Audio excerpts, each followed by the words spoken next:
నేను పోలీసు వాళ్ళని ఒక చిన్న రిక్వెస్ట్ చేస్తున్నా, ఏంటంటే సార్ మా మీద కూడా దాడి జరిగింది సార్.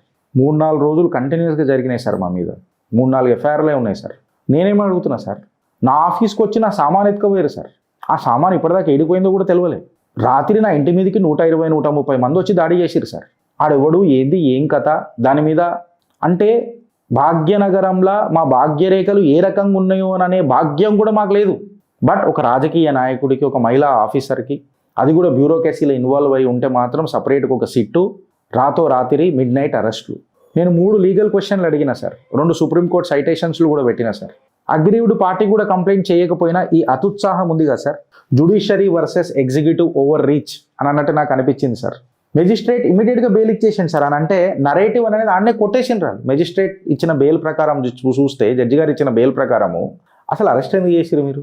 నోటీస్ ఇచ్చి పిలిపించి దర్యాప్తు చేస్తుంటే అయిపోతుండే, కస్టోడియల్ నెసెసిటీ అవసరమే లేదు అని నాకు అర్థమైంది. నేను మీతో మాట్లాడుతున్నా sir. I stand corrected however.